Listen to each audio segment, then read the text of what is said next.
Well, many of us are so busy these days, being the carpool mom, getting the kids to school on time, activities, play dates, that we oftentimes don't eat dinner together. It's not how it was years ago when families made it a point to sit down at the dinner table every night.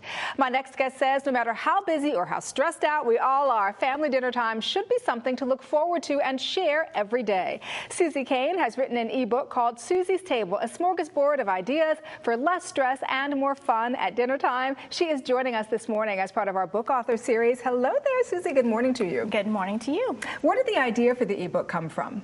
Well, Danielle, I have 3 boys, aged 10, 12, and 15, within a 5-year span. And dinner time has proven to be my biggest challenge. And so out of self-preservation, I went looking for help. And I started using a meal planning software, and I started collecting ideas and activities that would encourage my kids to come to the table. I like that idea. And the other thing, too, is you talk about the whole goal of this really is to kind of encourage families to bond together, to spend time together, to be together. But it also encourages kids to kind of be in the kitchen. And for me, I want the kids out of the kitchen when I'm cooking. I want that time for myself. But it really is important to include them in the process, you're saying. It is important, and they are more likely to eat the meal if you involve them.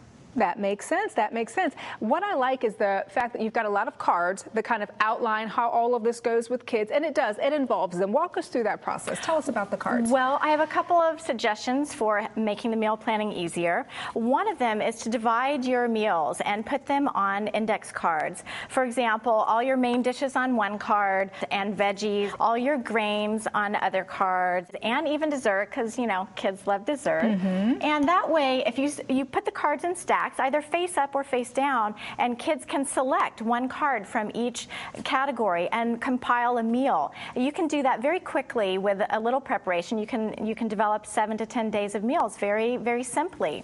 The other idea that I like is if you want more control over the whole meal, you create your entire meal and put it on card by card, and you stack maybe 10 or 15 meals in a box, and then the kids can draw a meal out of the box. And then that night, all you do is post this on the fridge, and you can end those questions of what's for dinner. You can say, go to the fridge and look at the card we picked out for tonight. And that way they can't say, oh, I don't want this, I don't like this. Listen, you picked it. That's right. This is what we are having. That's right. And the other thing I really like is that you have what's called success cards or success stars. Tell me about that. Yes, well, this has proven to be an invaluable tool for us. I was looking for a way to develop my kids' self-esteem and to help them find success in their day. And so at the dinner table, we go around and we share 1, 2, 3 things that have been successful for our day. And we write it on our success star.